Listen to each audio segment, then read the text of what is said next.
you're not going to be able to see this stuff. It's rare that you'll find it in a written book.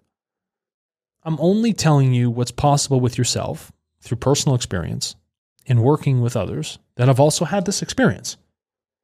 It's there and everybody has the access to it. Every single one of us. I am not special in any way, shape, or form. I've probably just practiced it more than you. That's all. So the capacity for you to do this is not far away. You just have to start somewhere and start small. Start with the seclusion of your mind and those thoughts. Start with that very small basic prayer or conversation back to your spirit itself and work with those impulses and then grow that thing. Nurture it over time. Nurture that connection. Establish that bridge. All right? You feel me on this? Well, yeah, I think it's like any type of relationship. I mean, it is a relationship. Thing, yeah. It's 100% a relationship, Jason. That's what it is. Relationships require work. Mm-hmm. Yeah, 100%. Yeah, and how you approach that. I do want with the nature of this, the nature of the sixth density higher self. Sure.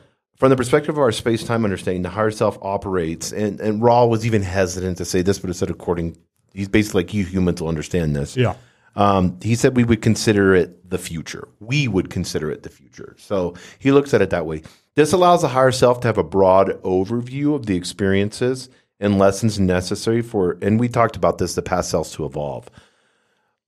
And what I really want to get into is understanding that the higher self is reluctant to allow its mind-body-spirit complex to enter negative time-space because its analogies, and Raul talks about this in it. It says that if the higher self takes the mind-body-spirit complex into negative time-space, it's the same as a prison. And Raul gives that analogy. So it's the same as a prison. Fuck that shit. Negative time-space is associated with limitations and like spiritual, Jesus talked about this in Revelations. Either they be hot or cold.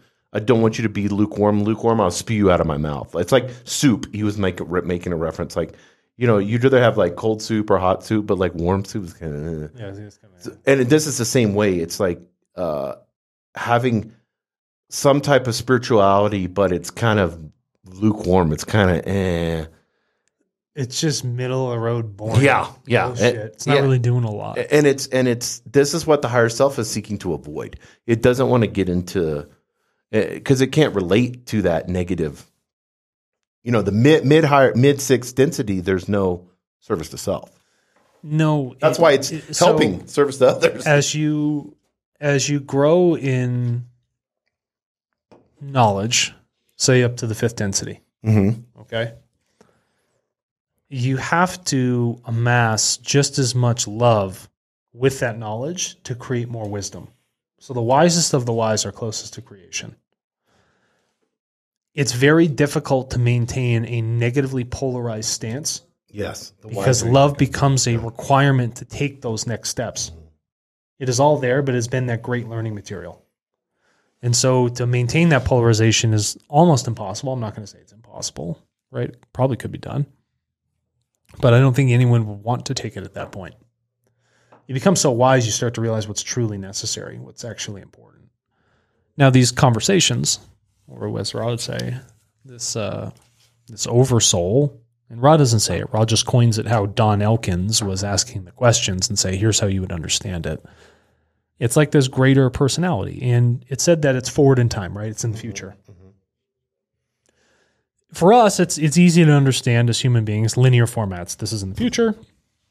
This is in the past.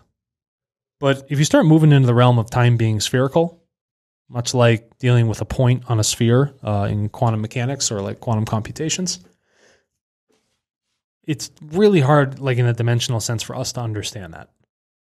So when you are calling upon this thing, it's almost like living at or accessing any point in the sphere it wants to look at. It can move through the dimensions. It can see these different aspects of time. And for us, in our linear view of things, it can see forward. But not only can it see forward, it can also probably go through all the different probabilities or possibilities for us in our lifetimes. Now, you and I have an infinite amount of things you and I could do, Jason. But we have developed a personality that has specific impulses that come in from it from previous lives. So we have a general probable path for you and me. Yes. Okay? We can go off the Richter any way we want. But we have a general probable path where it heads. And the most probable path for everyone is evolution over time. Naturally. It just occurs. It's the greatest impulse that we have is to strive and evolve. But this thing can see essentially this thick line of where we're headed. And it can see the offshoots, but we get pulled back in by the gravity of our life and the directions of where it's headed. And all these natural impulses continue to drive us back to the straight line of evolution. Are you visualizing this in your mind? I think it's like third density simulation theory would be, for me, this is how I view it, would be I am the control. I'm holding the controller. I'm choosing where I want to go in my free will. Yes. But the game designer and the game person already designed kind of like. It's already kind of put you on the path where you're going to head. I mean, the program, there's parameters. That's a great word, yes. There's parameters you're probably going to stay within. Sometimes you can break it. Yeah. Right? And it's totally up to you if you want to break it. But most of the time there are parameters, some guardrails for you, which is tremendously helpful. But in my free will, I can choose to be a sniper. I can choose to be. Do whatever you want. Yeah, I can put what outfits I want on, what guns I want to have. I'm just making a game reference. I mean, I thought of, just in my personal life, I thought of joining some sort of special forces groups. Could you imagine me if I did that? I mean, I could do it. Yeah, I wouldn't. I think it would be too negative. See, this is my point. Yeah. I have all these other. It would not evolve you. No, I have all these other deeper impulses which push me down a thing. Even though I have the ability to do other things well, I'm pushed back in by the strength of these params. Yes. Now, this higher self, oversoul, whatever, this thing that lives up there essentially outside of your time, gets to see all these different destinations. Now, if that thing is connected with your spirit, when the body that's not the right term. If that thing's connected to your spirit and your spirit chooses to incarnate into a new fleshy body, a new tool, it's probably going to choose one within the parameter that's going to work best. Yes. Okay? That doesn't guarantee I'm always going to be white or male with blue eyes and 6'5". Right. But there could be params that work really, really well, that are so strong for that evolutive path that the spirit's like, I'm probably going to choose that form again. Yeah. And it's in connection with the impulse of this upper sixth density overall consciousness block. Okay? Spiritual personality, essentially, that lives over there. Block like a blockchain, not like a block. Because people would think it's like a conscious block. Like there's blocking. No,